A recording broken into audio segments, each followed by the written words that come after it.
Ya, Assalamualaikum warahmatullahi wabarakatuh. Waalaikumsalam warahmatullahi wabarakatuh. Di sini saya sebagai penyeleksi dari PT yang saya kerja di sini. Nama saya Revi Ditermasya. Saya sebagai penyeleksi satu, yaitu penyeleksi of job training. Saya bernama Revi Ditermasya. Nomor kepelatihan saya 042. Ya, di sini ada saya sengaja mengambil dua anggota ketua kelompok dari kelompok 1 dan kelompok 2. Ya, kelompok 1 silakan. Namanya siapa? Siap, Saya Adi, nomor anggota 031. Saya sebagai Ketua Kelompok 1 yang beranggotakan Akira, nomor 062, Suhandri, nomor 069. Siap, terima kasih. Ya, kelompok 2 diketuai oleh siapa? Siap, saya Sarul Faiz, nomor anggota 149, dan anggota saya Arbi Yuda Maulana, nomor 169. Baik. Persyaratan kalian sudah siap belum? Siap, sudah. Siap, sudah. Ya, baik. Terima kasih. Saya akan lanjutkan ya pelatihan ini. 9. Oke, baik. Di sini saya akan menjelaskan tentang kepelatihan. Kepelatihan dapat diartikan sebagai investasi organisasi yang penting dalam sumber daya manusia. Pelatihan melibatkan segenap sumber daya manusia untuk mendapatkan pengetahuan dan keterampilan pembelajaran, sehingga mereka segera akan dapat menggunakan dalam pekerjaan. Tujuan pelatihan dapat diartikan sebagai peserta latih dapat mencapai suatu standar, baik dalam keterampilan, dalam pengetahuan, dan dalam tingkah laku. Tujuan dari pelatihan secara umum yaitu meningkatkan penghayatan jiwa dan ideologi, meningkatkan produktivitas kerja, meningkatkan kualitas kerja. Ya, bisa dipahami? Siap, bisa. Siap, bisa. Faktor-faktor yang mempengaruhi pelatihan perbedaan individu pegawai. 1. Hubungan dengan jabatan analisis, motivasi, partisipasi aktif, seleksi peserta, penataran, metode pelatihan. Pendidikan dan latihan Satpam merupakan rangkaian proses pembentukan untuk mendapatkan keahlian, pengetahuan tentang tugas dan peraturan, serta pembentukan sikap seorang tenaga Satpam guna meningkatkan performa serta kinerjanya. Tujuan dan manfaat pelatihan Satpam antara lain untuk mengatasi segala hal seburuk yang mungkin bisa terjadi di sekitar rumah atau kantor yang nantinya akan kita jaga. Pelatihan Satpam sangat bermanfaat untuk menetapkan dan mengajarkan disiplin bagi calon Satpam dan beberapa hal yang dilakukan untuk melatih para calon Satpam tersebut yaitu kualitas, kuantitas, waktu, dan pembiayaan. Bisa dipahami semuanya? Siap, bisa. Bisa. Ya, selanjutnya, kinerja Satpam. Kini pengamanan tidak lagi hanya dilihat sebagai kemampuan seseorang menjadi Satpam yang baik. Kemampuan dan disegani, tetapi merupakan suatu bisnis bagaimana pengelolaan tugas pengamanan dalam suatu sistem, nilai aturan, perencanaan, pembinaan, konsultasi, komunikasi, pengendalian dokumen, penanganan keadaan darurat, pengendalian risiko, analisis, dan auditing di Indonesia. Isu standar keamanan akhirnya disusul dengan munculnya BUJP. BUJP adalah Badan Usaha Jasa Pengamanan. Satpam sendiri bentuk pengamanan swakarsa yang demikian hubungan petugas kepolisian dengan Satpam yang bersifat pembinaan dan koordinatif dalam tugas-tugas pengamanan dalam area yang menjadi tanggung jawab Satpam tersebut. Kompetensi Satpam yang diselenggarakan oleh kepolisian menyangkut 1. Kemampuan dalam melaksanakan kewenangan kepolisian terbatas. Acara lain, pengamanan, penegakan aturan, pemeriksaan, tindakan kepolisian yang terbatas lainnya. Yang kedua, kemampuan bidang keselamatan dan keamanan lingkungan kerja. Dapat disimpulkan, 1. Mampu melaksanakan pengamanan rutin atau insidental. 2. Mampu melaksanakan tindakan kontingensi. 3. Memahami dan mampu menjalankan standar operasi prosedur SOP. Yang ketiga, mampu dalam spesialis di bidang industri security. Dapat disimpulkan, 1. Mampu membuat rencana kegiatan. 2. Menyusun rencana dan alternatif tindakan kontingensi. 3. Menyusun laporan kejadian dan menindaklanjuti dengan teknik atau strategi pengamanan yang lain. Ya, di sini saya yang tadi bisa dipahami nggak? Siap, bisa. Ya, bisa. Ya, selanjutnya saya akan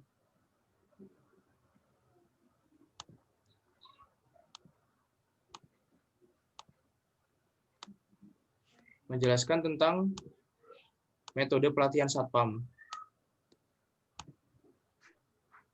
dan jenis-jenisnya.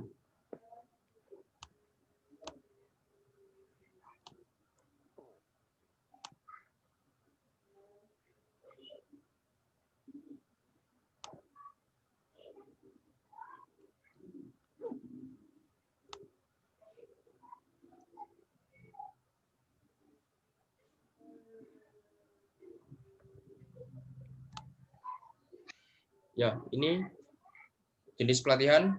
Dalam pelatihan Satpam ada beberapa jenis pelatihan Satpam sesuai dengan Peraturan Kapolri Nomor 24 Tahun 2007. Jenis pelatihan Satpam tersebut diantaranya 1.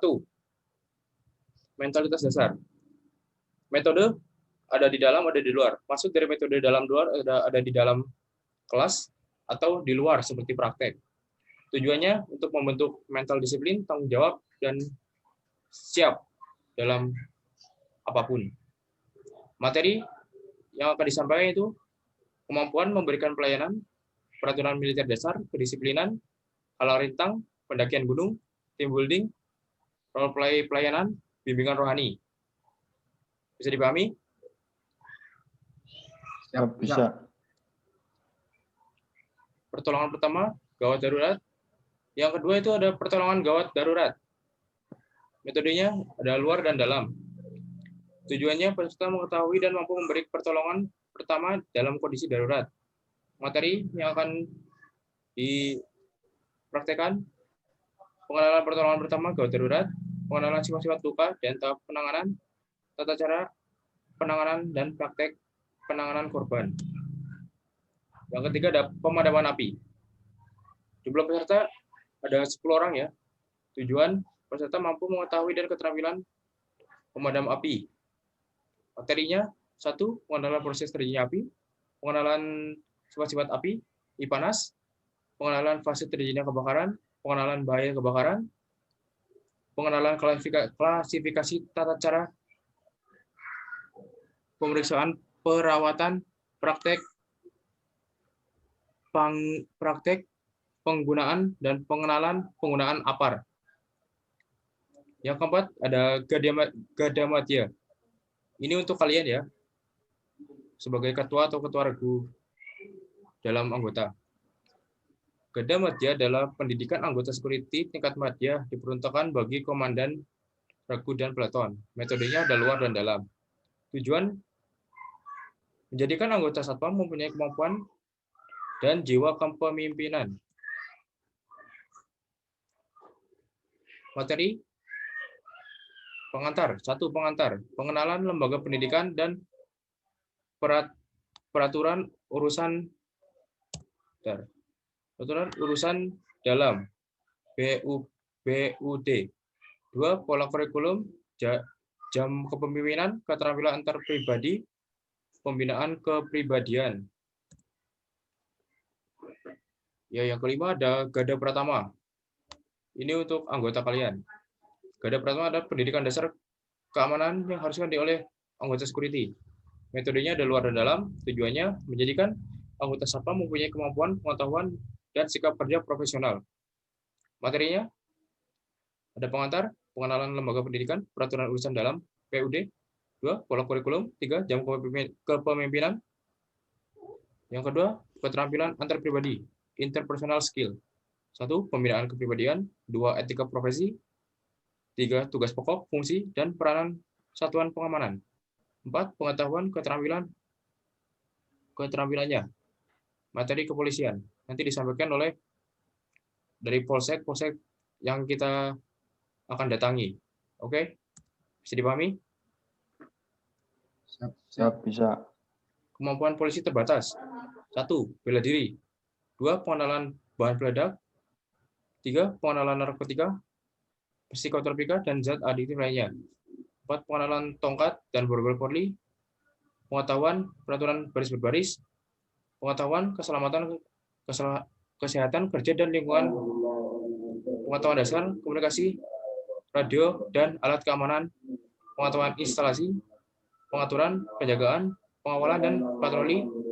Tindakan pertama di tempat kejadian perkara, pembuatan laporan berita acara, pemeriksaan, BAP, kemampuan memberikan pelayanan, customer service, psikologi massa dan negosiasi, dan yang terakhir penangkapan dan penggeledahan.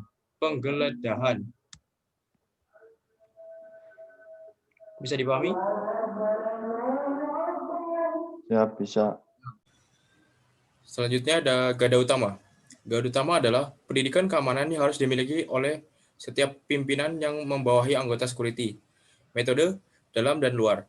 Tujuan sertifikat berdasarkan peraturan Kepala Kepolisian. Negara Republik Indonesia nomor 24 tahun 2002 tentang sistem manajemen pengamanan. Materi 1. Modul utama sesuai dengan peraturan Kapolri nomor 24 tahun 2007. Selanjutnya ada penjagaan satpam. Metodenya ada luar dan dalam. Tujuan menjadikan anggota satpam memiliki pengetahuan, keterampilan, dan kebugaran dalam tugas rutin. Materinya ada peraturan militer dasar, latihan dan pelaksanaan upacara, pelayanan prima, tugas pokok, fungsi, peranan suatu pengamanan, pengenalan senjata api dan latihan menembak, pengenalan bahan peledak, peralatan keamanan, pengetahuan dasar komunikasi radio, pertolongan pertama, gawat darurat, pemadaman kebakaran. Selanjutnya ada K3 umum. Metode luar dan dalam. Tujuannya, setiap individu memiliki pengetahuan penyelamatan dan mampu memberikan bantuan penyelamatan dan perlindungan aset. Materinya, Medical First Responder, MVR, kecelakaan kendaraan, manajemen bencana, perlengkapan pernapasan pribadi, manajemen stres, teknik penyelamatan dari ketinggian, teknik pertolongan di air. Selanjutnya, protokol dan body protection. Metode dalam dan luar. Tujuan memahami faktor keamanan dan tindakan antisipasi terhadap gangguan keamanan yang bersifat internal maupun eksternal. Materi pola pengamanan, pemetaan area pengamanan, bentuk-bentuk ancaman, klasifikasi pengamanan area, role play rencana pengamanan. Ya, ada yang mau ditanyakan tentang metode pelatihan tadi? Siap, tidak? Baik. Terima kasih atas partisipasinya. Sekian dari saya. Metode-metode tadi supaya bisa dijalankan pada besok praktek oleh pelatihan yang lain ya, oleh pelatih yang lain. Sekian dari saya. Wassalamualaikum warahmatullahi wabarakatuh. Waalaikumsalam warahmatullahi wabarakatuh.